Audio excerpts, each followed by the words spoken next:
Hey everybody, what is going on? I hope you guys are all doing well, and welcome to another tutorial video. In this video, I'm going to be explaining to you guys how you can export your collections on Shopify, so let's get right into it. Now, what you're going to need to do to export your collections is go over first into the products section here.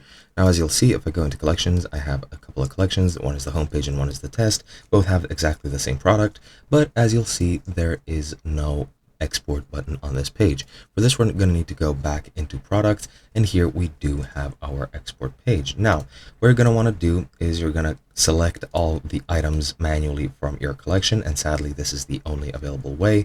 You could search and filter all products depending on the filters you can filter a collection through, but you'll then have to select each product that you want. Then once you've selected all your products in a collection, click export, and then as you can see, you can select the selected products for export, and then you'll need to select either a CSV file, which is just for text editing, or for Excel numbers or other spreadsheet programs. You're going to want the first one. You could use the second one, but the second one is only able to be edited through the standard text editor, such as Notebook or Notepad on Windows, or Notepad++, pretty much text editors like that. But you're going to want to select for Excel, numbers, or other spreadsheets programs if you want to create a table view and edit them like that. But yeah, just click selected products, or the products matching your search, depending on what you search for, and then click export product.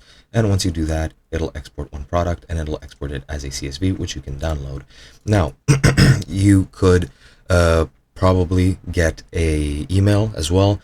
Some exports come as email, some exports come as just files that you download immediately. They're both pretty much the same thing. You just want your CSV file downloaded, and once you've done that, it's pretty much all you need to do.